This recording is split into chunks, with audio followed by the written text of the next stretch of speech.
Pandemik coronavirus, juga dikenali sebagai COVID-19, adalah pandemik yang berterusan yang disebabkan oleh sindrom pernafasan pendek yang teruk. Wabak ini pertama kali dikenal pasti di Wuhan, China pada awal Disember 2019. Organisasi Kesihatan Dunia (WHO) mengisytiharkan wabak itu sebagai darurat kesihatan awam keprihatinan antarabangsa (PHEIC) pada 30 Januari dan sebagai wabak pada 11 Mac 2020. Wabak COVID-19 di seluruh dunia telah mengganggu struktur ekonomi, kewangan malah struktur dunia itu sendiri. Negara dengan ekonomi teratas di dunia seperti Amerika Syarikat, China, United Kingdom, Jerman, Perancis, Itali, Jepun dan banyak lagi sedang berada di ambang kehancuran. Walaupun tidak ada cara untuk mengetahui secara jelas kerosakan ekonomi akibat wabak coronavirus ini, terdapat kesepakatan yang meluas di kalangan ahli ekonomi bahawa ia akan memberi kesan buruk kepada ekonomi global dan tidak terkecuali kepada negara kita. Pada hari ini, 11 Mei 2020, Malaysia mencatatkan kes positif sebanyak 6,726 kes, manakala kes negatif sebanyak 259,322 kes. Kes pulih pula terdapat sebanyak 5,113 kes dan kes kematian sebanyak 109 kes. Dampak COVID-19 kepada ekonomi juga dapat dirasai dalam sektor hartanah. Harga hartanah kebiasaannya ditentukan oleh keadaan ekonomi semasa. Semua sedia maklum bahawa rumah merupakan satu keperluan dan bukannya kemahuan. Harga rumah kebiasaannya akan turun jika kekurangan pembeli dan penjual terdesak untuk mendapatkan keuntungan. Hal ini dikatakan demikian kerana pelaksanaan Perintah Kawalan Pergerakan ataupun PKP telah menghadkan pergerakan pembeli seperti tidak dapat pergi melihat ke rumah contoh oleh bakal pembeli dan tiada perjanjian jual beli yang dapat ditandatangani dengan pembeli baru. Kesan COVID-19 ini akan dirasai dalam tempoh 6 bulan hingga 12 bulan yang akan datang, di mana akan menyebabkan kejatuhan nilai hartanah semasa.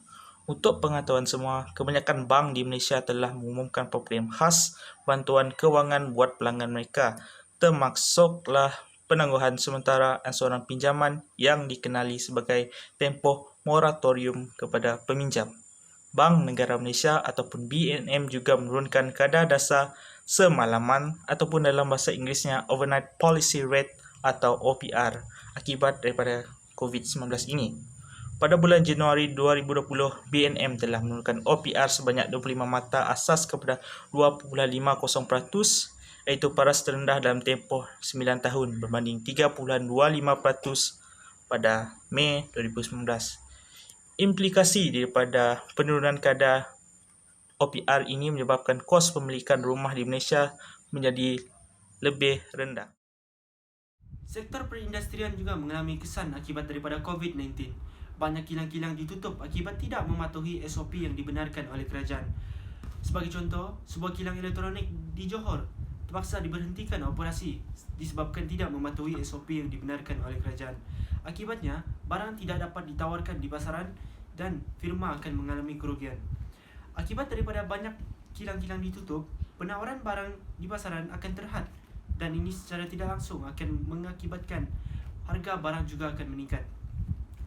Para pekerja juga menghadapi risiko diberhentikan pekerja dan kadar pengangguran juga akan meningkat. Kilang terpaksa meminimumkan tenaga pekerja bagi memenuhi SOP ketika bekerja yang menyebabkan sebahagian pekerja diberhentikan kerja.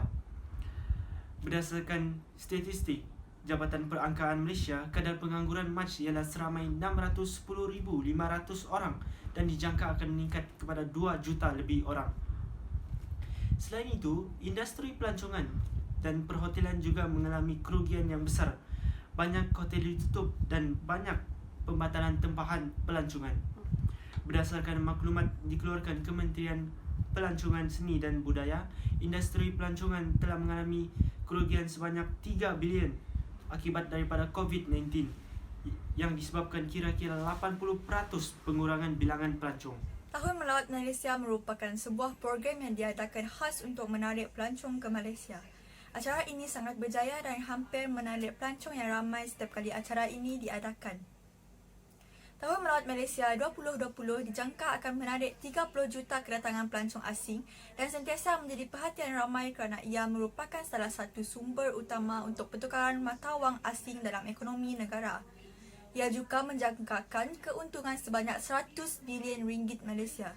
Namun begitu, acara ini telah dibatalkan sepenuhnya akibat pandemik COVID-19.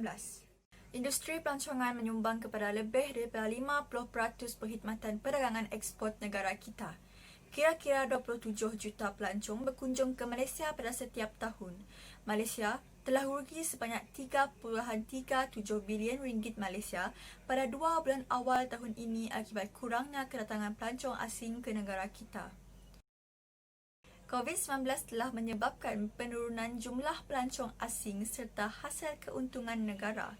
Bank Negara Malaysia juga mengisytiharkan bahawa COVID-19 akan memberi impak negatif terhadap perkembangan kewangan negara kita pada tahun ini.